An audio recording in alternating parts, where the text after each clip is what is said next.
Well, welcome back to Focus today. Scott Jorgensen is with us once again. We go to Salem every now and then to find out just what's going on with the legislators this special session. And we're, let's see, a little over halfway through there now. Scott, good to have you with us.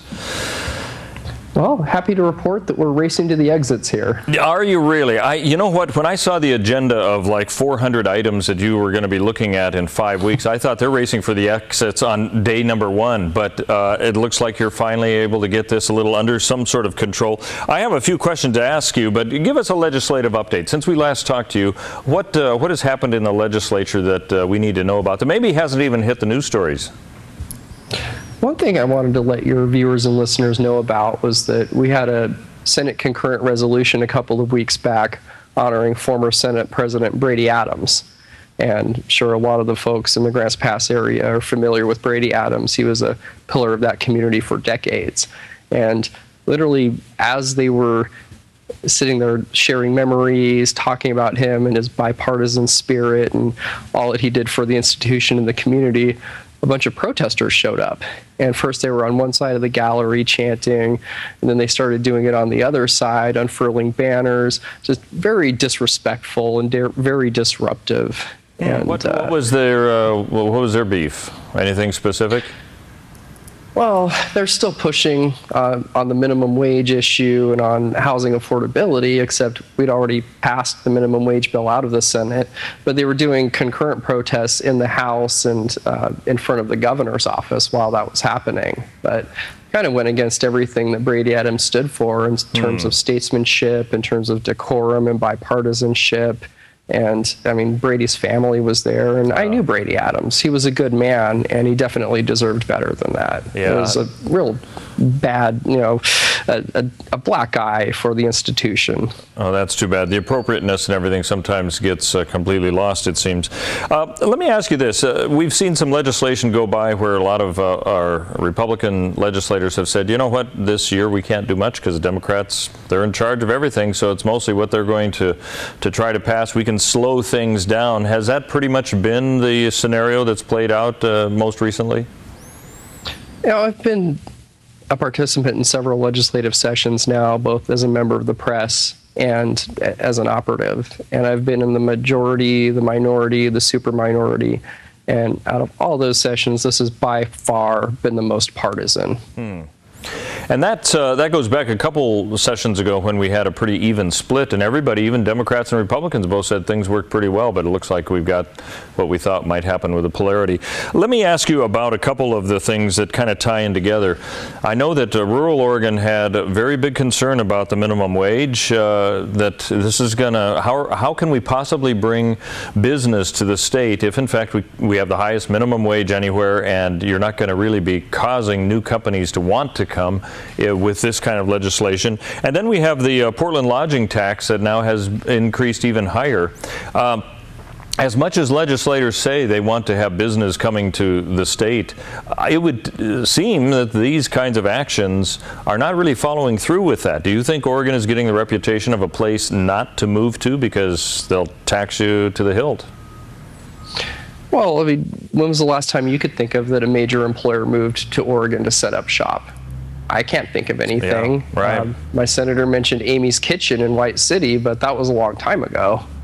And I know that Representative Greg Barretto in Pendleton told me a couple of months ago that the state of Texas is actively trying to poach businesses in Oregon. And I imagine that things like this will actively help their recruitment. And the thing is that it makes headlines when large employers leave the state or close up shop. But when you're small mom and pop operations, the tiny businesses that only employ 5 people, they tend to just close up quietly. So you don't hear as much about that. Yeah. Do you think that there is an urban-rural divide because of this kind of action in the state, or is it because of perhaps some other factors? Well, that was one of the central themes of my last book, On the Cusp of Chaos, was that the urban-rural divide in Oregon is huge and it's only growing. And as much as we've heard Democrats talk about income inequality these last few years, the passage of that minimum wage bill, 1532, institutionalizes it. So now you're creating a situation where you have 3 minimum wages all across the state, and you're telling folks that somebody doing the same exact job as you is going to be paid differently based on geography. Now, I have concerns about it, and some of it are constitutional, because the Oregon Constitution states pretty clearly that every law must apply equally to every citizen in the state. Well, that isn't the case with that bill. Now, that is fascinating.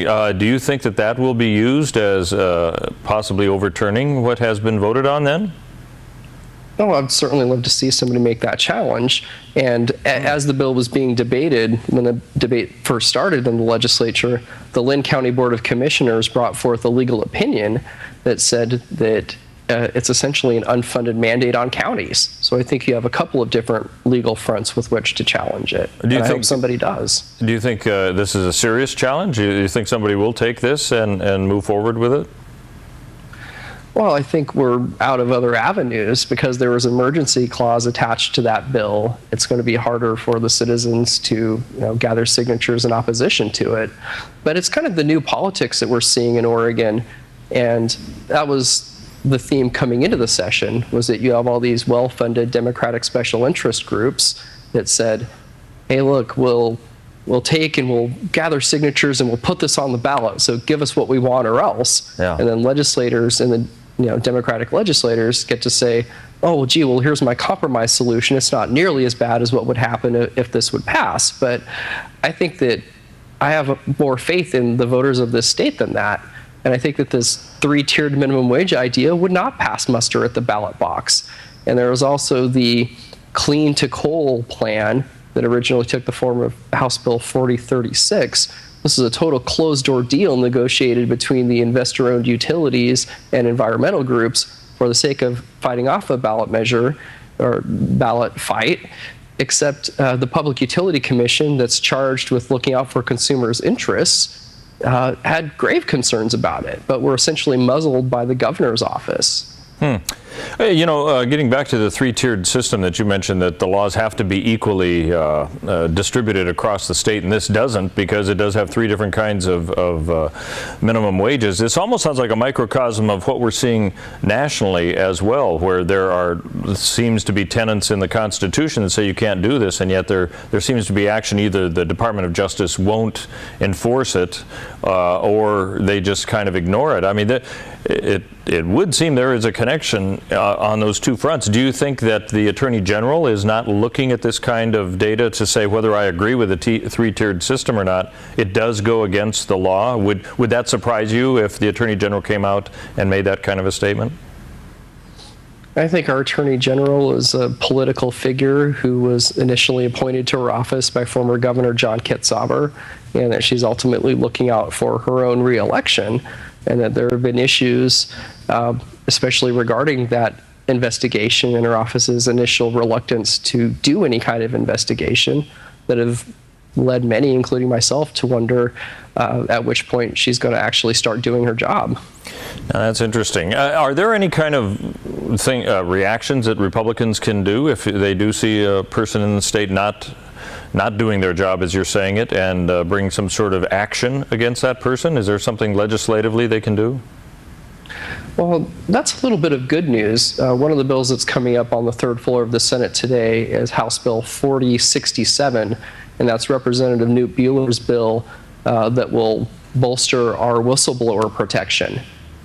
He brought forth a similar bill last year in light of the Kitzhaber scandals and the fact that they were trying to charge the state employee who leaked Kitzhaber's emails to the press with 3,000 counts of official misconduct. So that right there is definitely a step in the right direction.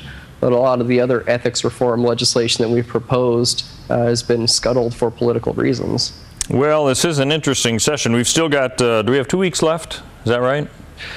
The Constitution says we would have to be done a week from Sunday, but as it is, one of the last things in every session is typically the capital construction budget. And so that subcommittee met yesterday and all the bills that came through there went to Ways and Means and went through Ways and Means. And so that's usually one of your first signs that things are really winding down. Okay, so in the remaining days that we have, what do you expect to see happening? Anything of significance in Salem? I think the biggest bills have gone through, and some of the worst of them will probably be stopped in the Senate. But for the most part, it's going to be kind of hurry up and wait. So once I get back upstairs to the office, I'm going to go through some of the other bills that we're expecting to see third read in the next floor session or two. But yeah, I would expect that it would be done around the middle of next week. Okay, so probably no major surprises, but could there be some? Well, anything can happen. But at this point, most of the committees aren't even meeting anymore. Some of the ones that are meeting are just doing informational hearings because the deadline to pass bills out of most of the committees has already passed.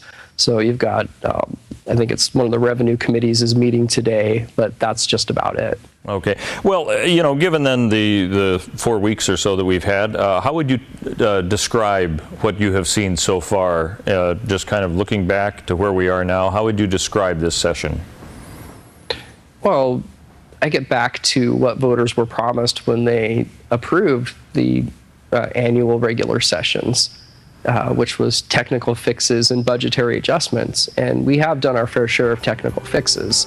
But you also had major policy that was trying to be decided. And what it does is, because the session's so short, it limits public input.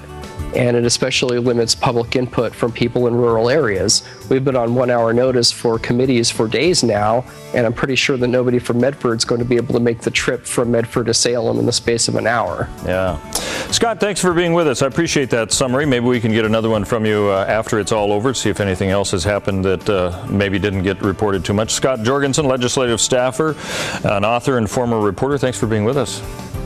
Well, thanks for having me. All right, and thank you for joining us, and keep it tuned right here for another edition of Focus Today coming up a little later on the dot.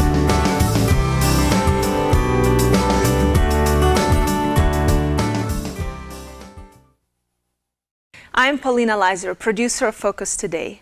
Thank you for watching this video, and make sure to check our other videos at thedove.us.